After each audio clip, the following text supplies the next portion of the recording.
does it work? The Force. What does it feel like? Have you ever been afraid of the dark? How does it feel when you turn on the light? I feel safe. Yes, it feels like that.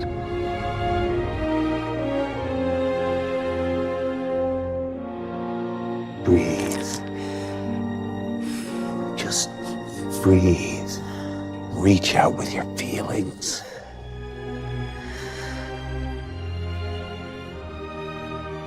What do you see?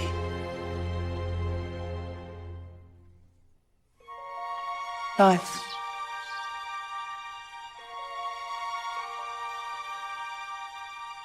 Death and decay.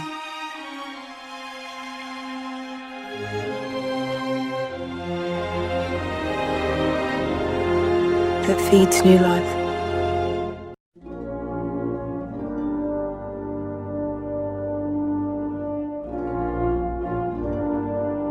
And between it all, Balance and energy.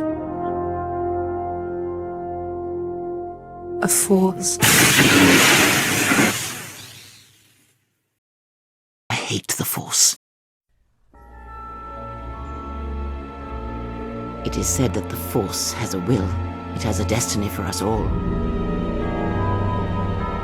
I wield it, but it uses us all, and that is abhorrent to me. I hate that it seems to have a will, that it would control us to achieve some measure of balance when countless lives are lost. Do you wish to feel the teachings born of the Mandalorian wars, of all tragedies that scream across the galaxy? Let me show you who have forever seen the galaxy through the Force. See it through the eyes of the exile. How one could turn away from such power, give up the Force, and still live.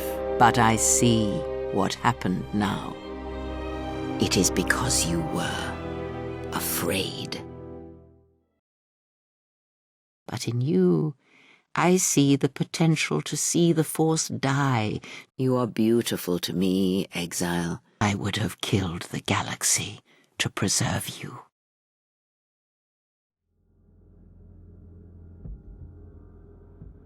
What does it mean to live in a world without free will?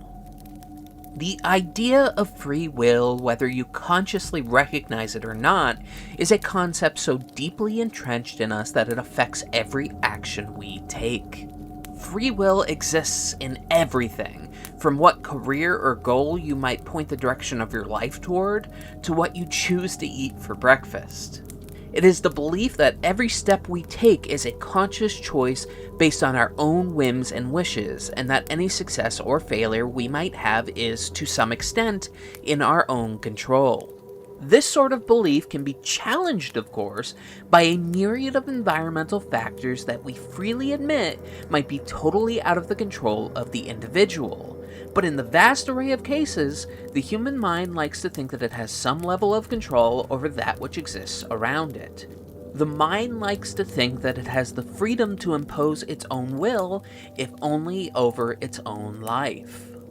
Even as we admit environment has some level of control over our actions, we begin to brush up against another philosophical question that, according to some, contradicts the idea of free will, and that is determinism. Determinism is a belief that the universe operates in one specific way, that a series of very specific events are all determined by an immovable environmental reaction, whether that be the way a solar system forms, or the household and traumas you were born into.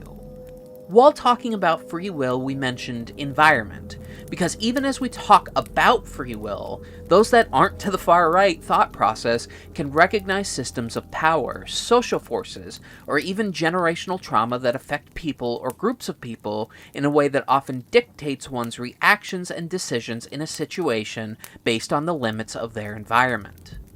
In the same way, gravity on this planet cannot decide to work in a way that is incompatible with the environment created by the mass and weight of the Earth and that in its orbit, we all carry with us trauma from our environment, and those actions inform how the galaxy exists today as we exist today. Many, but not all, believers in determinism also believe in incompatibilism, a concept that posits that the belief in free will, while also knowing that environment and circumstance influence and determines every action, is simply impossible in a determinist world. Free will would assume that environment is an obstacle but not a determiner in what someone does. However, to acknowledge environment at all as a major crux in what a human is capable of directly opposes the very concept of free will. That, in and of itself, is a horrifying thing for the control-oriented human mind to come to grips with. Quote, Man has always deceived himself when he abandoned experience to follow imaginary systems. He is the work of nature. He exists in nature. He is submitted to the laws of nature. He cannot deliver himself from them. He cannot step beyond them even in thought. It is in vain his mind would spring forward beyond the visible world. Direful and imperious necessity ever compels his return. Being formed by nature, he is circumscribed by her laws. There exists nothing beyond the great whole of which he forms a part, of which he experiences the influence. The beings, his fancy pictures as above nature, are distinguished from her, are always chimeras formed after that which he has already seen, but of which it is utterly impossible he should ever form any finished idea, either as to the place they occupy or their manner of acting. For him there can be nothing out of that nature which includes all beings. Baron Dolbach, The System of Nature, 1770. Unquote. This isn't to say that all determinists think choice has no meaning whatsoever. Humankind, in many determinist views, does have a choice, but that choice is inevitably entangled in the vines of its environment, informed by all that they exist within, and all the scars and lessons imparted upon them and carried with them through life because of their environment. Quote, Man, when running over, frequently without his own knowledge, frequently in spite of himself, the route which nature has marked out for him, resembles a swimmer who is obliged to follow the current that carries him along. He believes himself a free agent because he sometimes consents, sometimes does not consent, to glide with the stream which, notwithstanding, always hurries him forward. Baron Dolbach, The System of Nature, 1770. Unquote. I feel I must say for the record that I don't necessarily line up with determinism personally. I generally believe free will exists, and that we are not always shackled by what our environment presents, even if we cannot escape the realities of our environment. I must admit, however, that part of the reason I believe so deeply in free will is because the idea of a world so totally without it is deeply frightening to me. I have existed as a disabled person within a system where I have very little control. But the idea that I might have the will to choose outside of the current that carries me offers me a level of hope that I think would break me if I was totally stripped of it. This, too, is often mentioned by Baron Dolbach in the previously mentioned paper, often through the lens of the fatalism religion brings to the world. Baron Dolbach was a self-professed atheist and believed very strongly that religion was the ultimate evil in the world. I don't know if I would go as far as to describe myself as an atheist, but I do generally distrust religion to a great extent. But regardless, I do think that thought process also naturally aligns with fear. Fear of damnation or fear of a lack of control. When reflecting on these philosophies, however, I am reminded of what piece of shit racist H.P. Lovecraft believed in his own approach to Eldritch horror. To him, religion was ridiculous, as it assumes that there is some significance to the existence of human life that simply does not match the vastness of the universe. Lovecraft's brand of horror is driven by how the human mind reacts when faced with a universe that ultimately shows that humanity is simply insignificant and totally without control in the face of the cosmos. And this, to me, is a cousin to the question of free will, a nihilistic stance that does not dismiss the existence of free will, but instead looks at the totality of existence and concludes that any will humanity might have is insignificant compared to the power of the forces of existence. To quote the opening of Call of Cthulhu, The most merciful thing in the world, I think, is the inability of the human mind to correlate all its contents. We live on a placid island of ignorance in the midst of black seas of infinity, and it was not meant that we should voyage far. The sciences, each straining in its own direction, have hitherto harmed us little. But someday, the piecing together of disassociated knowledge will open up such terrifying vistas of reality and of our frightful position therein, that we shall either go mad from the revelation or flee from the deadly light into the peace and safety of a new dark age. H.P. Lovecraft, Call of Cthulhu, 1926. Unquote. Because he sometimes consents, sometimes does not consent. Damn it, motherfucker. Fuck you, Baron the Hullback.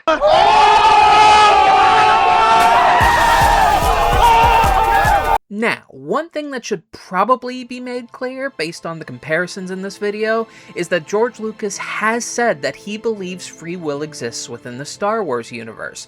He said so several years after the release of KOTOR II, while reflecting on the series he made. Found in all living things, around us, flows from us, controls individuals, yet we have free will. We have a destiny if we want to follow it. We live for a reason and must discover what it is. But this information wasn't available to the developers of KOTOR II, and one can easily be forgiven for believing that free will may not exist in a world where there is an almost religious yet proven to exist power in the universe that seems to have a plan for balance in all things. The illusion of free will in such a place, a universe where it is known and deified that the Force has a will, is an easy conclusion to come to. Yes, people make decisions, but are these decisions so different than Dolbach's metaphor of the man in the stream? Free to make choices, but only within the confines of an environment that drives him far more than he knows. In a world where the Force is ascribed to a doctrine that has created two major and a flurry of minor religions that has veritable proof of its existence, what happens to the rational mind? How might the knowledge that nothing you do in your life is able to make a dent of a difference in the universe affect the rational mind that has not given into the dogmatic image of what the Force is? And on the opposite side of the spectrum, what might the religious mind that benefits from this force, that gives into this balance for peace and control of power, what would happen if they were directly confronted with the possibility of that force dying? There's a lot of meat on this bone. Meat that I believe explores Star Wars as a universe in a way rarely touched upon by the media within it. Enough meat that it has brought me back to talking about Star Wars on the internet again. If you know, you know. Good night! Good night! Get us out of this podcast! This is audio sin! Get us out! Get us out! I regret every decision I've ever made! Good night! Something I thought I'd never end up doing again. But I'm getting ahead of myself, so to take a step back. Welcome to what I'm hoping is the first in a series of videos where I take games with fundamental flaws or bad critical reception and instead choose to talk about what those things did right. There's a lot to be learned from imperfection in art, namely what it did well and what might make someone love something widely considered to be less than or a flat-out failure. In my own way, I hope this series allows for a spread of positivity that celebrates imperfect art for what it is, rather than what it isn't. That is, if I can dedicate myself to an entire series when the last time I uploaded was almost a year ago. But anyway, and yes, you may be thinking that whole intro section was self-indulgent, and in response to that, I'll say,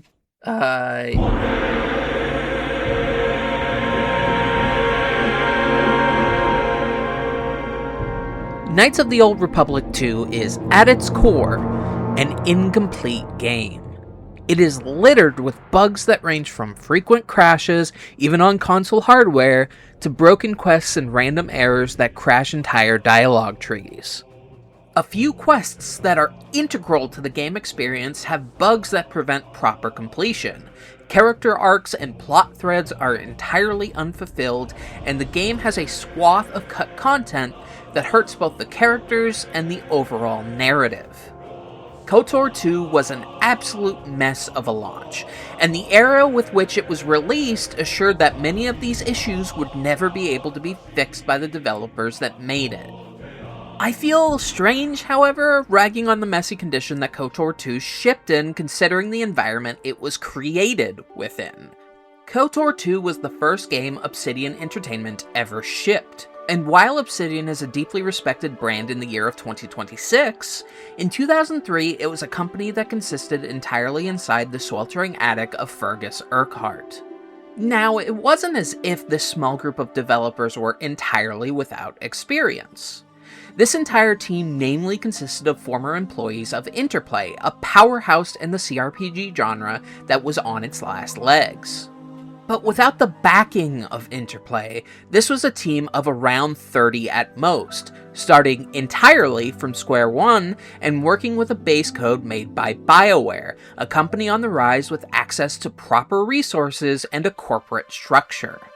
There's an anecdote that's really funny to me in the Obsidian 20th anniversary documentary, where they describe BioWare delivering the base code, only to show up at a private residence where 7 people were quietly working in an attic, so as not to bother Fergus's pregnant wife downstairs.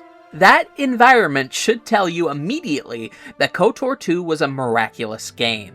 Here was a barely formed company taking on the IP of the biggest franchise in the world, while another company is still in production with the game they are making a sequel to. And by the way, they had 14 months to get the first ever game the company produced out the door. When you add all of this information up, it should be nothing short of divine intervention that saw this game release at all, let alone have so much meat on the bone as it does.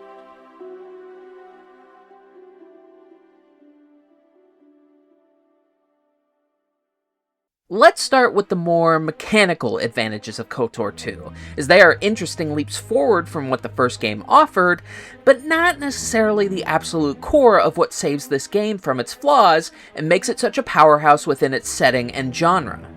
If you've played the original Knights of the Old Republic at any point recently, you may have recognized an issue with it that perhaps gets worse the farther from its lauded launch you get.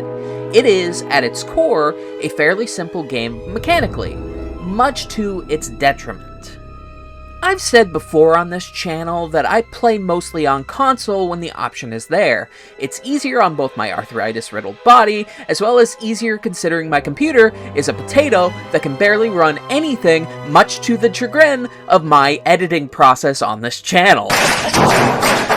The problem with that, however, is that often when it comes to CRPG ports for console, you're not seeing the very best the system has to offer, as it's been compressed to fit a controller mold. But the thing is, I have played a pretty decent amount of KOTOR on PC, and I have to say, in my honest opinion, that port or native, Knights of the Old Republic as a game is incredibly bare bones and minimal. There's not a lot of strategy to it, it really is very button-clicky, and the AD&D role system that made their previous games famous felt tacked onto the background of this new system and engine in a way that felt like a dead weight. KOTOR 1 is good despite its gameplay loop, not because of it, which, by the way, is a BioWare specialty. Knights of the Old Republic 2, while not an exponentially better experience, certainly cleans up a lot of the action economy and behind-the-scenes issues of the first game, as well as making combat snappier and making various abilities flow more naturally, so it feels like you can chain together effects and maximize your build. In this game, there's an emphasis on prioritizing skills that were neglected in the first game, backed by special dialogue options for various specializations across the board, as well as adding abilities that increase or support said specializations. Force powers have not only been expanded, but rebalanced, putting more emphasis on light and dark side abilities and how they work in relation to where you are in the game's morality system, while also allowing you to make specific builds to circumvent that issue. Perhaps more importantly than anything else, this game has sped up the combat and made it a bit snappier, and that small addition takes the combat from feeling slow and clunky, where you constantly feel like you're a move behind because animations are slow and don't string together well, to something that, while nowhere near great, actually feels like you play an active part in it, allowing you to vary up how you approach combat greatly. Or you can do what I did and max out Force Stasis and then either use Max Force Lightning or Max Drain Life until everyone dies pathetically and thus cheese the fuck out of the middle to late game. Now you might say, Miss Nonsense, isn't being able to cheese half of the game with 2 or 3 button combinations bad game design? And in response to that I would say, well, thank you for using my proper surname, and also, no, I really don't think that. This is my own personal and frankly uneducated hot take, but if you can break an entire game by knowing what specifically to choose and not choose in a level up screen, the game has accomplished what it set out to do, because you have learned to engage with its mechanics in an extremely tactical way. That should be the ultimate goal of any game design, even if it may, in some cases, trivialize difficulty. One thing you can feel while you're playing the original Knights of the Old Republic, if you're familiar with BioWare's future work, is that this is, by and large, the same team that would later go on to make Mass Effect. This is, after all, the first game where you begin to feel the presence of my dreaded enemy, the dialogue wheel. While yes, the morality system plays a part in that feeling, even without the dialogue wheel being directly present, you can feel the specter of the good, neutral, bad options without the wheel itself ever being present. It's very clear while playing that game today that this was a first step toward the streamlined dialogue wheel that BioWare would invent in a few years. Now, I don't want to spend too much time on this topic, because a future video I'd like to make, world permitting, and one I've been slowly getting footage for, focuses heavily on dialogue choices in games just like these. In fact, KOTOR 2 was a stop on the path of making that video, and became a video unto itself. But at the risk of repeating myself heavily down the line, I do have to give this game the credit it deserves. The dialogue system in this game is a vast improvement over the previous one, and it goes beyond the incredibly stellar addition of new dialogue options specifically built around stats and perks, as varied as to include anything from awareness to repair to even something like demolitions. Now, that's not to say the original game didn't have these options, but in that game these were often used for puzzle solving, whereas KOTOR 2 makes an effort to sprinkle these skills into more casual conversation, unlocking options that only your specific specialty could get. But again, this isn't even the core strength of the game. The strength of this game certainly involves decisions like that, but it goes deeper. KOTOR 2's biggest strength versus its previous entry involves Obsidian's approach to this system versus the fundamental disconnect of many BioWare games with character roleplay diversity clashing with morality systems. The thing that made Dragon Age my favorite BioWare series, at least in part, was the abandoning of the morality system. It wasn't that I was against the system in theory, but in practice, I always found it to hamper my ability to create characters with nuanced opinions on the world, because I would often be punished for handling something in a way the game doesn't think is appropriate for a good or bad build. KOTOR II manages to sidestep these issues by offering double and triple the amount of dialogue options present, with light side and dark side having 2, sometimes 3 options, all written from different tones and perspectives. In this playthrough, I decided that I wanted to play a character that was, ironically, the ideal Jedi, but also one that had such a fundamental disagreement with what the Jedi had become that she would never self-identify as one. Nor would she necessarily bend to the so-called wisdom of the Jedi Masters she might come across on why she made the decisions she made, because she felt her past was a justified decision. The game manages to give me that option to stand by the decision, to defend the backstory stance of the Exiles' involvement in the Mandalorian Wars, while also not punishing me for that stance, the way a lesser game might, simply because it doesn't fit the specific views of the Jedi. The game still makes moral judgments, obviously. It has to. It's sort of forced to. Oh god, kill me. But it also allows you to vary in the how and the why of the beliefs that lead you to those decisions. The dialogue variety allows you to create an internal perspective, and that creates nuance. A nuance that greatly enriches both the decision-making in the game and the morality with which the game plays with, allowing you to create something for your character that very few dialogue systems ever could manage. An internal philosophy. This is most highlighted in the game's biggest set-piece moments, and I don't mean big combat moments or cinematics when I say that. I mean conversations. Massive, properly built conversations, often built off of philosophical debate that you can control the tone of.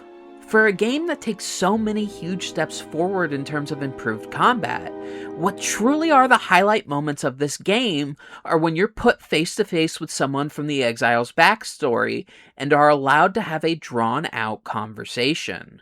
Whether that person be a Jedi or Sith, they are all defined enough characters to have personalities and perspectives that you can agree with or challenge, while also building your character's perspective based off the wealth of conversation choices.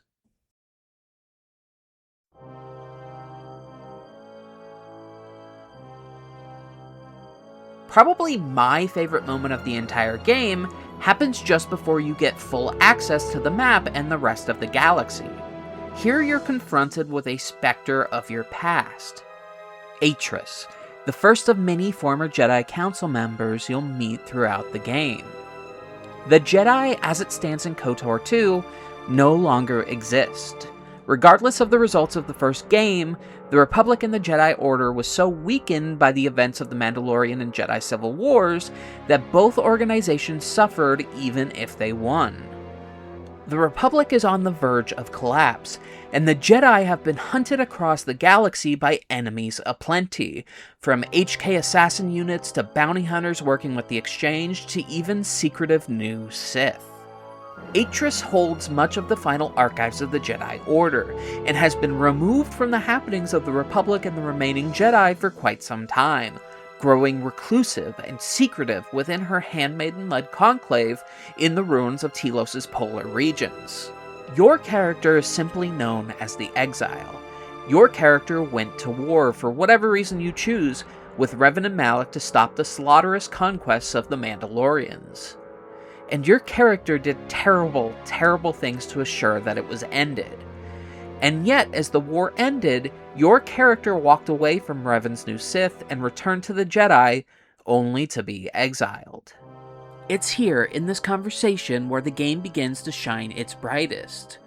Over the course of about 10 minutes, you're given the opportunity to stand and trade barbs to argue for and against any point Atris might bring up. Atris is uncharacteristically angry for a Jedi, and bears your character a level of ill that is not common for those in her position.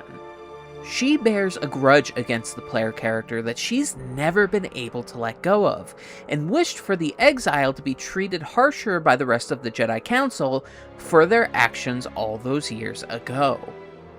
It's within that attitude that you're given the perfect opportunity to show who your character is. you're able to establish and express what they believe. That you were right to be exiled, that you recognize your mistakes, that you went against the Jedi Code and are regretful of it. You can also show your utter disdain for the Jedi and everything they stood for, insult her again and again, and make the confrontation entirely about how you were wronged and how the Jedi are weak. But both of these options are the easy ones to choose. They're the ones BioWare would have gone with, that any Star Wars property would present.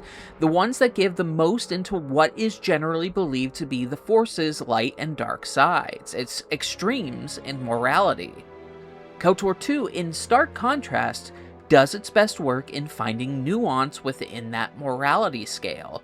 You can defend your position and explain that your actions were not fueled by a lust for war, but instead the protection of the innocent. The original game would have seen this defense as something born of the dark side, and while that is understandable considering what Star Wars is, it's also the less interesting conversation. It's KOTOR's equivalent to that old Mass Effect annoyance. Trust the system. Point up for good, point down for bad. Don't think too hard or too philosophically on the morality judgments the game is making for you. Adhere to the character archetypes our system forces you into. Move on, move on, move on. I swear, I love Mass Effect. It's just, oh, that wheel irks me. Conversation for another day. Anyway, that's not the type of writing Obsidian has ever been interested in.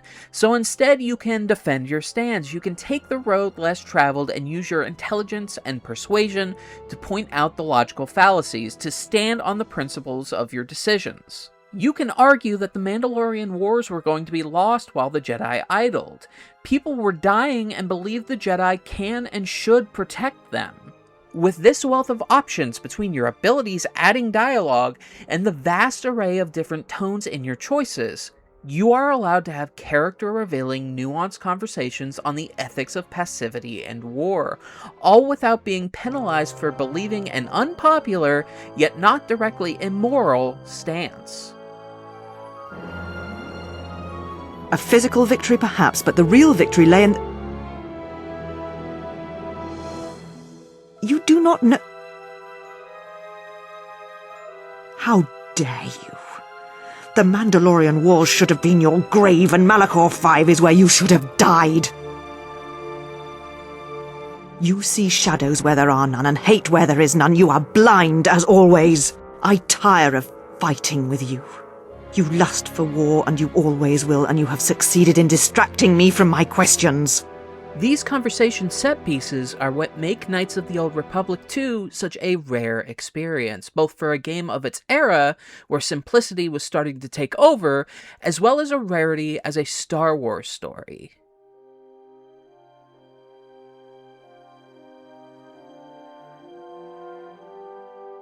I must admit, my willingness to do a video that was set around Star Wars was practically non-existent, especially considering how much time I spent on it in the past. Again, if you know, you know. Yeah, nobody expected to talk about how Porkins killed JFK. None of us were this expecting that.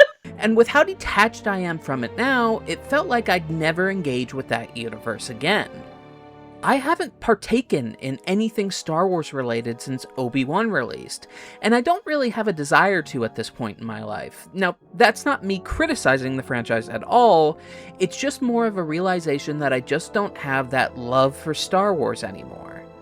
But KOTOR 2 is such a rarity among a franchise such as Star Wars that I simply could not let the replay pass me by without talking about it. There have been a handful of more mature stories set in the Star Wars universe, but it's extremely rare for Star Wars to critically examine the Force itself as a concept. Now, there are a few perfectly good reasons not to dissect the Force as a concept. For one, it has been proven by the Star Wars fanbase that attempts to even slightly deconstruct the Force or Jedi as a concept is a cause punishable by death, and therefore, understandably, has been avoided by many creators since 2018. But more importantly, and with less snark in my voice, the Force as a concept isn't necessarily something that likely should be deconstructed, at least on the highest levels. Star Wars is, after all, a morality play. It's good versus evil, and the Force serves less as this all-consuming power that invokes questions of free will, and more as a power by which right and wrong can be explored. The Force isn't just a religion in the Star Wars universe, it is a universal truth, an ultimate good that assures that all struggle against evil will one day be won, and that no one is ever beyond redemption, even if some characters should be. To deconstruct the Force is to call into question the nature of this universe through a lens that makes it considerably less of a morality play. And while that can make the universe more fascinating, it also does muddy that universal truth of good and evil and call into question the ethics of how that balancing scale known as the Force works. And those explorations do hurt the good and evil explorations of Star Wars as a morality play. It is entirely possible that the very nature of Star Wars as a medium of storytelling is not able to take on these questions head on without losing some sense of what it is, the magic of what it is. And due to that, I think it's probably better for the universe as a whole to not touch that particular subject on a streaming app or a digital projector. But if you remove yourself from such high stakes and instead focus on a sequel made by a few people from a brand new company in the attic of a CEO's house, maybe that's the perfect place to ask the question that KOTOR II asks. If everything in the universe revolves around the Force and its balance, are those that exist within that universe, that Force, helpless in the waves of its vision? And what happens when someone threatens the divinity, the well-being, the very survival of said Force? Find what you're looking for amongst the dead? Kreia is easily the character that is most talked about while reflecting on what this game did well, and there's good reason for that. She is, after all, the centerpiece of KOTOR II. She's the thesis statement that is there to constantly challenge the player and their beliefs. One thing I haven't seen mentioned very often when it comes to Kreia mechanically is that she's very much there to challenge how you approach the game, or at the very least be a confrontational force that causes you to question her role in the game, and your role in conjunction with her. Kreia is a difficult character. She defies approval systems, as no matter what you do, you will never get her outside the central sections of light and dark. In KOTOR II, the extremes of light and dark count less toward morality in many cases, and more toward the exile's influence over other companions. Kreia is unmoving, unflinching in her beliefs, which is interesting in a game that repeatedly explores how the player character is a force of nature in the lives of everyone else around them. There are a lot of companions in KOTOR II, and while they're not always used to their full potential, they do all have a very specific reason for being present in the game. Each character either reflects something from the exile's backstory, are either victims or perpetrators of the violence of said battles, or can inform the current state of the galaxy following two back-to-back devastating wars. Characters like Goto and Mandalore are present strictly to present information on the decaying state of the Republic, while other returning characters like both droids from the original game are primary sources through which information on the previous game's main character's disappearance and goals are presented, while also adding new context to said character's history. Perhaps most important to the game, however, are your Force-using followers, or those with latent Force sensitivity. A character like Visas Mar, already aware of her Force powers, is drawn to you from across the galaxy, and pledges her life to you the moment she fails in the assassination attempt her master sent her on. When you press her for information on her master, a near-faceless force of nature that is hardly sentient anymore, she refuses. She insists you're too precious to risk against him. Not yet, anyway. There is an obsessiveness to her connection with the player character, and that's something that is repeated throughout all of the characters of the game. There is a trend in what happens when people grow close to the exile. The handmaiden is drawn to follow you despite her master Atris's orders. Mira finds that she falls far too easily into violence when following you. Even people that have backstories that explain their connection to you, like Aten and his relationship with the Sith and the Jedi that tried to redeem him, or Beodor, who stood beside you as you committed the act that caused everything that happened to the exile after, they both have this devotion to you that extends outside of what might be rational. As you train these followers in the Force, that connection strengthens even more, like a master to a student. But stronger, odder. Your path becomes their path, and your presence determines what way they walk, as if your sheer force of will rubs off on their beliefs. They will also admit in some way that they can't explain why it is your presence has such an effect on them, only that it's important to them and that they trust you. In a way, this is an interesting read on games with approval systems that would come later, such as Dragon Age, where your presence with your party is always a huge factor in their journey, sometimes to an extent that feels a little forced. When player agency and choice is the genre of RPG you're making, but your main focus are the personal stories of the characters around you, a really easy pitfall to stumble into is putting too much choice into the scenario. This might not seem like it's an issue, these kinds of games are built off of player choice anyway, but when you're asking a person to invest in the stories of the companions that you travel with, making a decision about their personal life instead of leaving said decision to them can be a mental disconnect and also hurt the character at hand. This is a completely normal and understandable mistake to make, and it can even be argued that it's not a mistake at all, considering the goal of choice-based RPGs is to create agency no matter what. But the drawback is that it does often hurt the player's experience connecting to a character.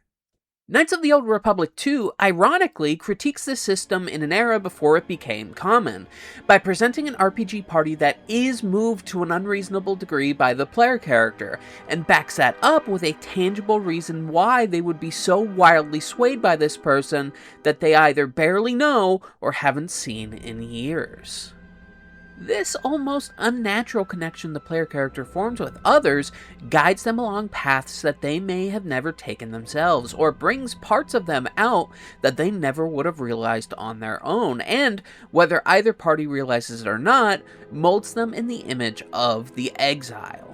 I find this to be an interesting critical examination of approval systems in games, and how that might affect character, which is interesting considering this was made before the explosion of said style of systems.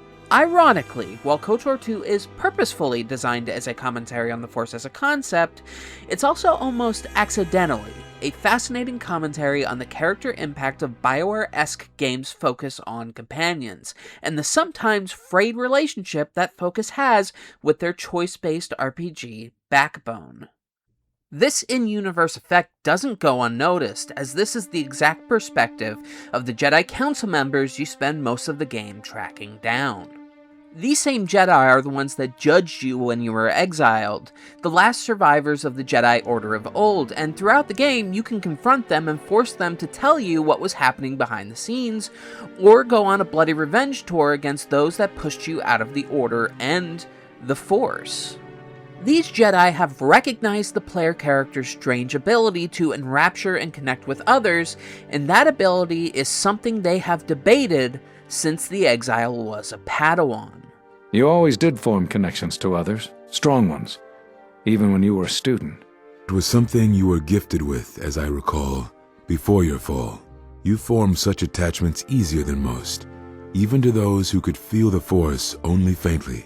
Even Vrook could not ignore it, which is saying something.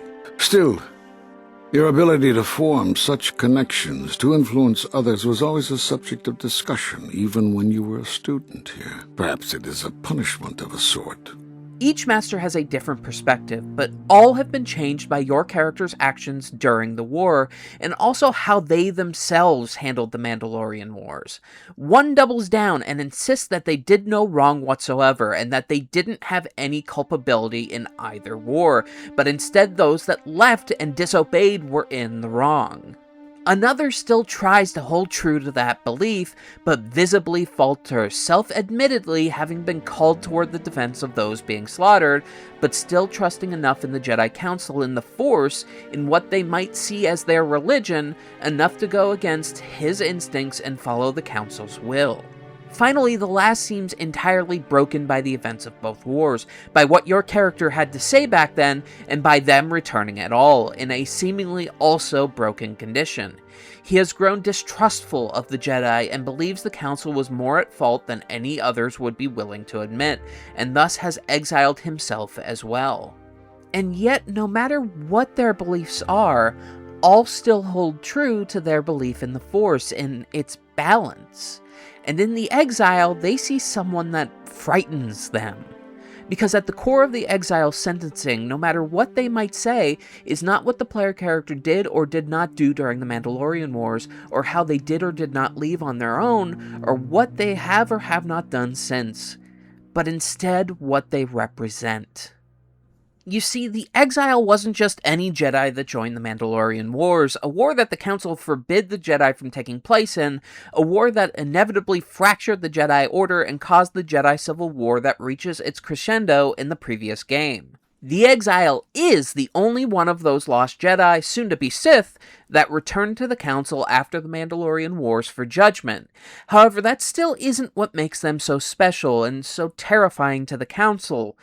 No, what makes the exile so special is how powerful and persuasive their powers were before the war, and how that led to them being a leader in it, and how the exile pulled the trigger on the end of the war, and killed millions, perhaps billions, at Malachor V in the process.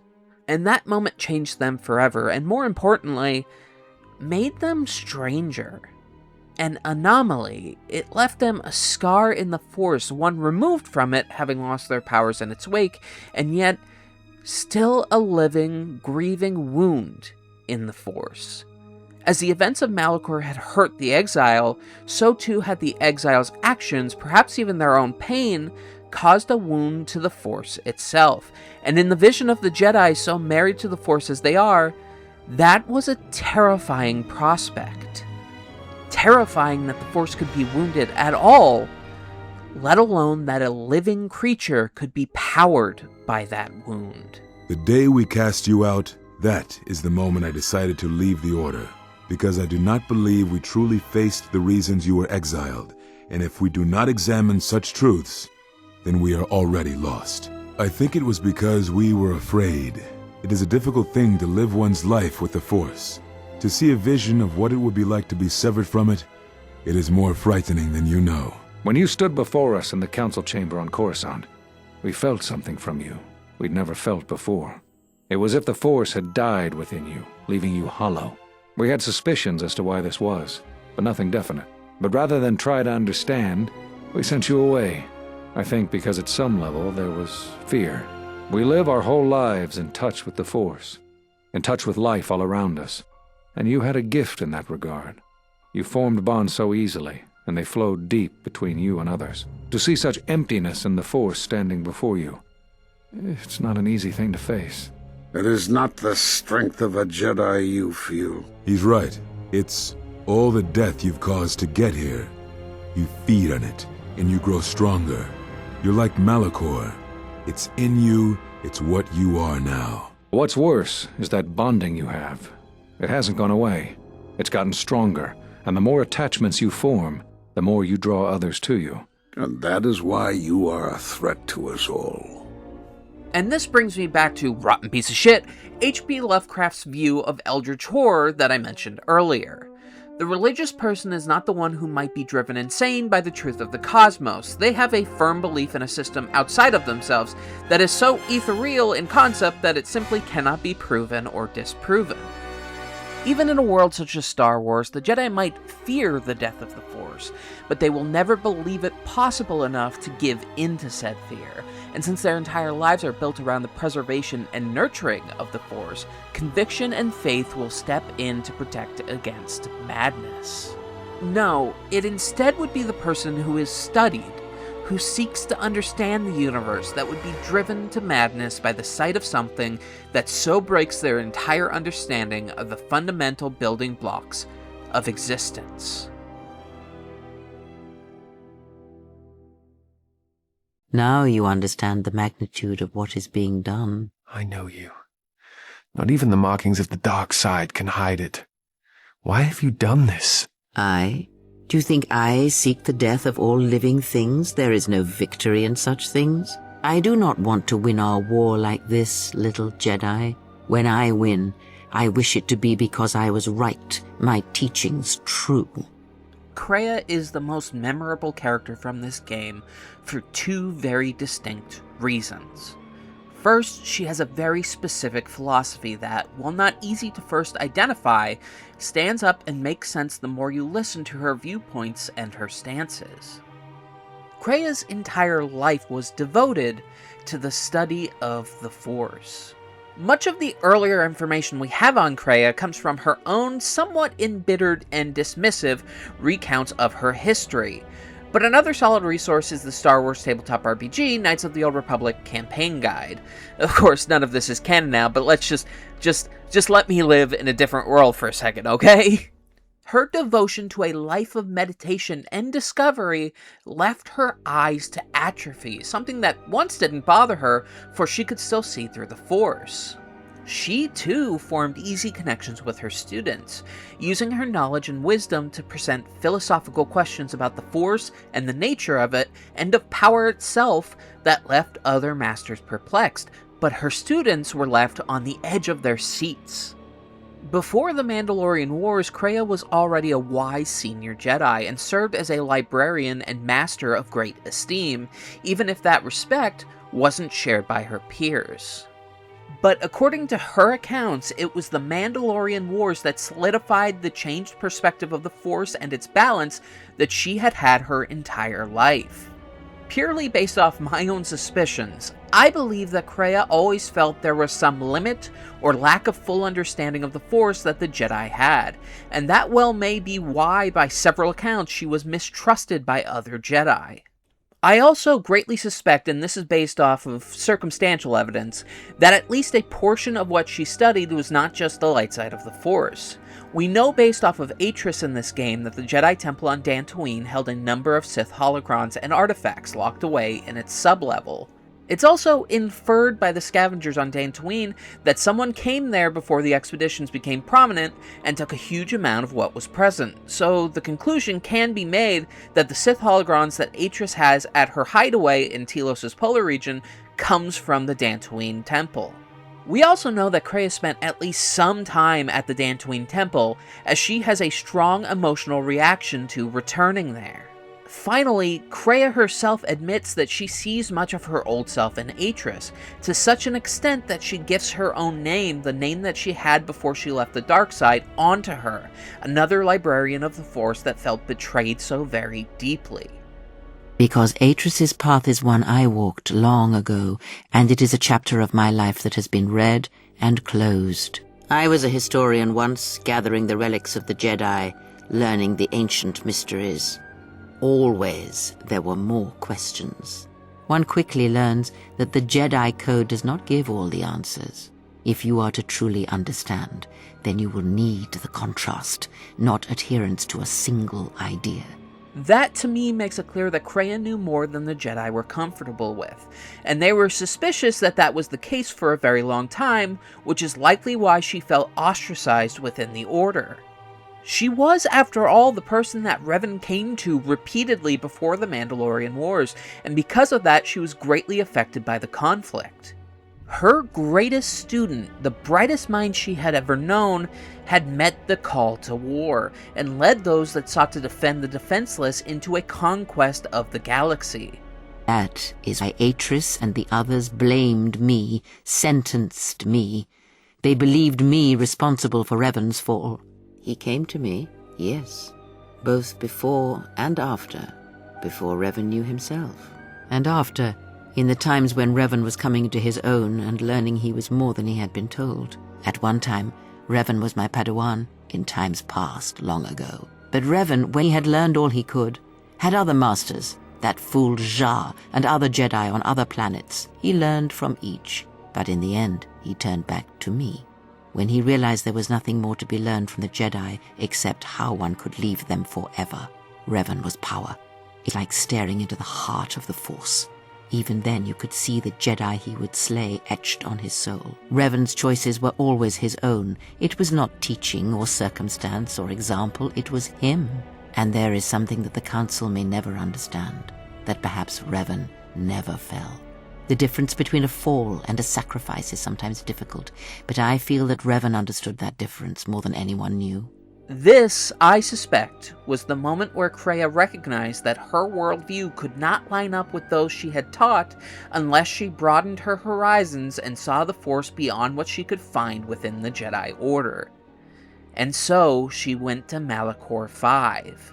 She studied the lessons of that tide-changing event with students she brought beside her, learned of what it would mean to gain power from the darkest places in the galaxy, the places where death had impacted the Force so thoroughly it was like a gaping wound in its skin. And it's here where her students took from her the last shred of her dignity. Her students, Nihilus and Sion, forged not to be equals, but instruments of the Force's will.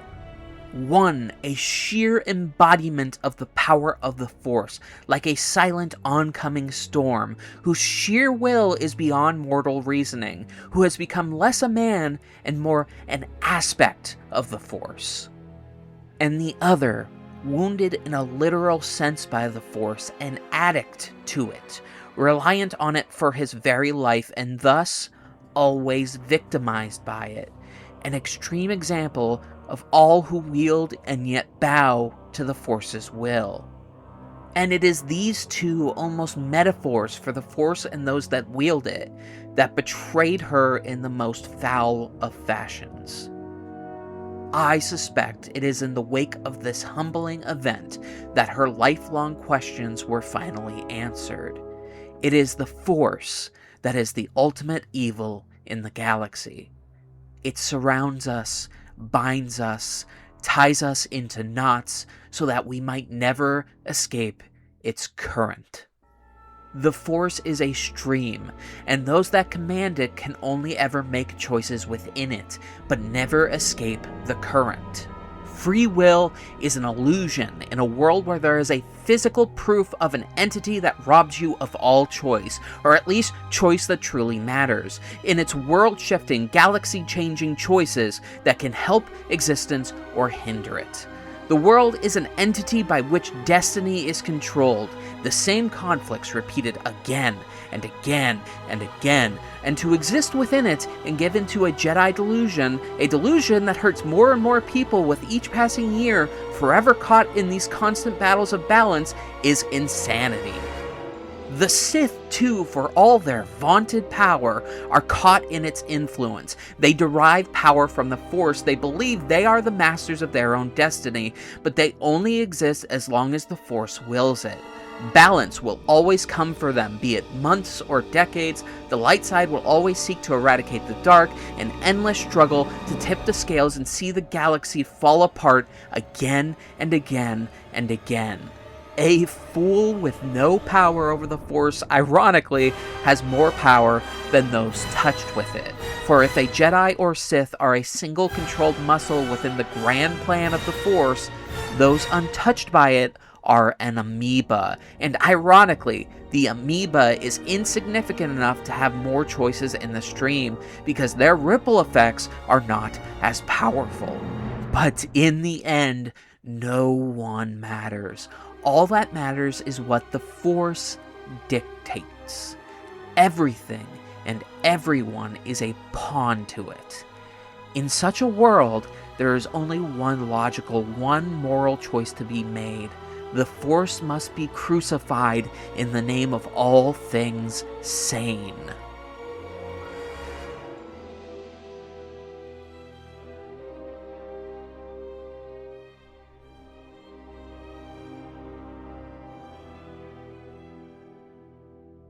It is such a quiet thing to fall, but far more terrible is to admit it. And that sort of realization, that sort of anger, is the core of Krea's philosophy. It extends into her greatest beliefs, like the will of the Force being abhorrent, but it even trickles down into her smallest beliefs. Things like her insistence that personal struggle is what matters in life. If Kreia believes that this grand force of destiny must die, of course she would insist that personal struggle is of the utmost importance, because in that stream she would believe that the only direction that matters is upstream. Struggling against the tide, fighting with every fiber of your being to resist its grasp. Even with the span of the game, Kreia gives in to the destiny of the Force, following its will, largely because she knows the second the right moment comes and she sees even the smallest branch, she can grab hold of it and resist its currents in the desperate hopes of dragging herself out of it. Which, interestingly, brings me back to the point I think is most lost on so many people when they examine this game. Kreia isn't meant to be right. Kreia isn't even portrayed to be right within the scope of KOTOR II. Kreia is just one in a series of point-counterpoint arguments KOTOR II presents you with. She's the most extreme point of view in the game, and maybe in all of Star Wars, sure, and she makes fascinating examinations about the cycle of death the Force causes, and the way it seems to shape the galaxy over and over again in catastrophic ways. But many of her opinions are built around her most core trait, and how the Force assures she can never do all that she wishes to do. Kreia, Darth Treya, whatever iteration she might have been in her life, is at her core a manipulator. Be it her manipulation of the events around the exile, or the manipulations of her apprentices into physical aspects of the Force as Darth Treya, or even her manipulations of Revan and likely her earliest Padawans, Kreia is someone who values control. Controlling events, controlling those around her, being the smartest person in the room is something she values above all, and others not understanding her, in her view, lacking the intelligence to even begin to understand her, is an annoyance tantamount to a great betrayal. Manipulating the events around her, the events of the galaxy and the Force itself, is her darkest, most core drive and desire. Which means when she hit her ceiling as a student of the Force and realized that she was akin to a mere mortal standing in the presence of an Eldritch force so powerful that she was insignificant to its grand plan, this was a mind-shattering revelation. Everything that she had always believed of herself had no meaning in the face of the Force and its balance. Her manipulation of events around her, her creation of students that studied her philosophy, not even a single drop in the stream of the events of the galaxy. It all meant nothing. And as a learned woman, a woman of practicality more than religious fervor, this was a maddening experience. This is what created her anti-Force philosophy, more than anything else, more than anything she says. Spite brought her revelation about the nature of the Force, not wisdom. Spite is what drives her to her ultimate end during the events of KOTOR II. And that is the thing I think people misunderstand about the role of Kreia in KOTOR II. She is there, ultimately, to ask a question of the player with enough meaning that it shapes how you view the game and how you view Star Wars as a whole. The Jedi, your companions, equally do the same thing as do most people you meet. Throughout the game, the player's understanding of the stark differences between light and dark are muddied. Questions are posed to the player such as the revelation of why Revan might have done what they did beyond just a wish to take over the Republic brings into question the Jedi Civil War as a whole. The question of if the Jedi who left the Order to fight the Mandalorian Wars were truly in the wrong is the central conversation that is repeated through different perspectives again and again, with no mechanical light or dark side points punishing the player for taking one stance or another. Even the most core theme of the game, the question of what the exile actually is always talked about but never fully revealed. The exile, again and again, is referred to as a wound in the Force. Kreia manipulates the player into thinking that the Jedi took away the Force from them, but this is yet another manipulation on her part, as one of the few things that is clear and tangible is that the events of Malachor V's bombing and the end of the Mandalorian Wars left an unmistakable scar on the player character that left them without the Force. until Kreia herself influenced them into regaining their grasp on it, a decision she would later refer to as a mistake. It was a mistake to try to make you feel it again, I see that now. There is no truth in the Force, but there is truth in you, Exile, and that is why I chose you. This is what is tangible, but the exact nature of who they are and how they interact with the Force is a repeated question that never truly has a tangible answer.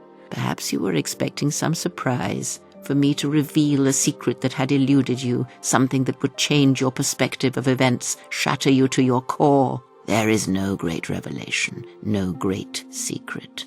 There is only you. The Jedi Masters believe the player character is a wound that can kill the Force, and so does Kreia, hence why she takes them as a Padawan to begin with. Both the learned woman and the religious men see destruction of the Force and the Exile as the natural conclusion of their existence. And so the Jedi seek the Exile's complete removal from the board, while Kreia practically falls in love with the Exile for what they represent. And by the way, I need more Kreia and Femme Exile content on AO3. Just speaking my truth here, I need it. You are beautiful to me, Exile.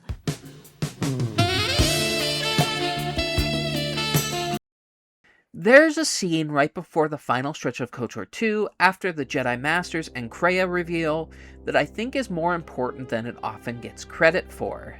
Here, either Visas Mar or Mikhail, depending on your gender, will approach you while you sit in the room of the woman that so manipulated you and ask you about what happened in the ruined temple on Dantooine. Here, the Exile can reveal their fears about their unique connections to others and how the party's willingness to follow them so religiously may be a form of unconscious manipulation through the Force, not unlike what Kreia did to them. Either companion will insist they follow you because they choose to, and that they have reason to trust and believe in you. For Visas, it is that she can feel that you two are alike, that you both have suffered from living through mass destruction of an entire planet, and that you both have been scarred by the experience. For Mikhail, it is the knowledge of who you were before the wound, and who he has always seen you to be. He believes you are hope for all life, not the death of it. Both see you as proof that you can live without the Force and it not be so terrible a fate, and both insist they follow you because you're a natural leader. Both see your innate connection to others as your greatest strength, not a weakness. And it is in this scene that I think the true soul of KOTOR II is found, not Kreia's philosophy or the Jedi Council's fears, but instead the connection between the Exile and those close to them, and what they mean for the future of the galaxy. Then they do not understand you. That is the danger of being a Jedi. When one separates themselves from others, chooses to lead a life of isolation, denying what makes them a feeling being, it is easy to make such judgments. And such judgments, I believe, are made in ignorance. There is no danger in what you represent, other than your humanity. You change others, but I do not believe it is due to the Force. I believe it is because you are a natural leader, and because you feel connected to the people around you. Where they look at you and see the death of the Force, I look at you and see hope for all life. And that perhaps a life lived without the Force is not the punishment it is believed to be. I will understand if you feel you must go alone, but I ask that you do not. Instead, take strength from your connections to others. Do not forsake them, as you did in exile. Kreia, in her very last moments, insists that she still won, despite the Force not dying, and I think the reason for that is truly that the old Jedi Order is dead, and so is the old Sith.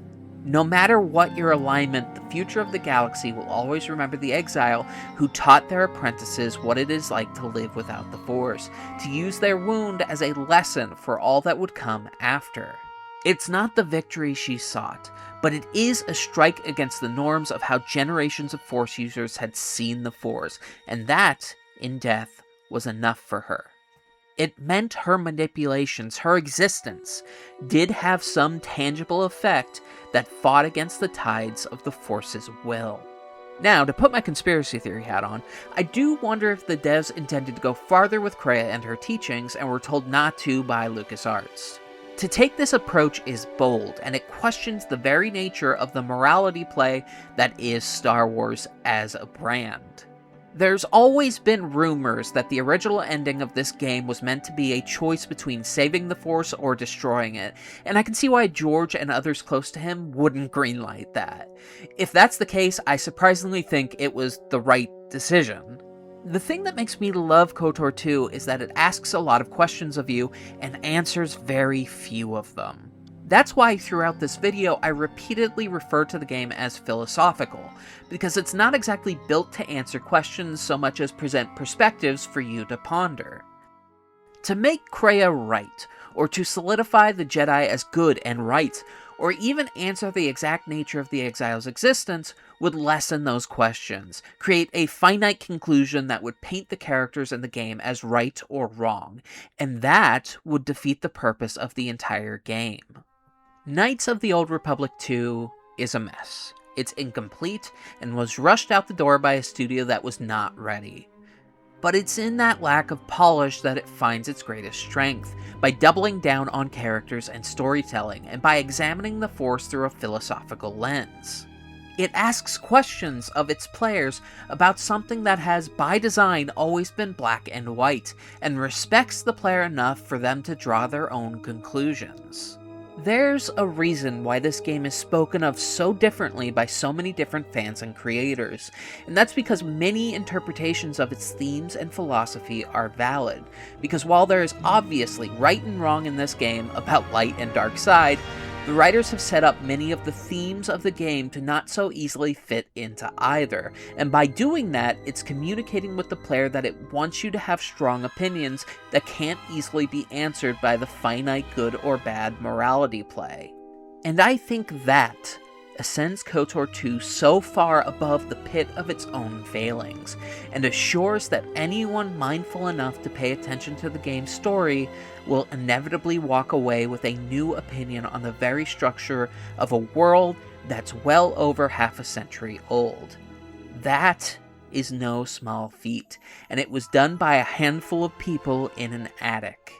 That, to me, is absolutely beautiful.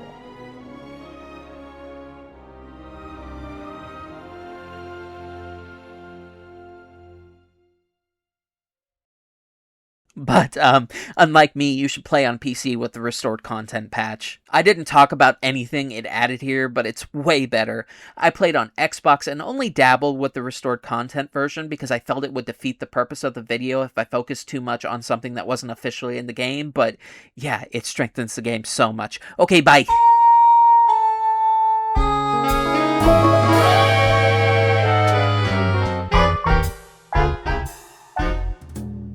Hey, so that's finally done. I know I've been promising this for so long that I'm pretty sure between when I made that teaser and when I started working on this project again after a hiatus, a sequel to Knights of the Old Republic, probably not Knights of the Old Republic 2, was announced. If you want my opinion on that, I'll believe it when I see it. There's been a lot of KOTOR-related rumors over the years that seemingly go nowhere and go back and forth between happening and not happening, so I'll believe that when I see it. I also want to take a second to thank Chris over at Hawks Arts for those very wordy quotes. I definitely appreciate it. There's links to his socials in the description. I apologize it took me so long. It's been, damn near a year since I last uploaded. It's been a rough year on a lot of fronts, and that has pulled a lot of my attention away from creative endeavors. But we press on. I'm not going to promise I'm ever going to be a monthly uploader person, but I have a lot of things that I really want to do, and I have one project that, while I haven't technically started it, I've been getting things together for it for a really long time. Speaking of which, if you're here right at the upload time, I should be either close to or should be exactly streaming at Jay's Nonsense on Twitch if you'd like to come over. I'm not entirely sure what I'll be playing, but it's probably Cyberpunk. If it's not Cyberpunk, it's probably Life is Strange. If it's not that, I don't know what it is. But I'll be live streaming for a little bit. So come on over if you want just me talking too much and a lot of technical difficulties. Okay, I'm heading off. Bye.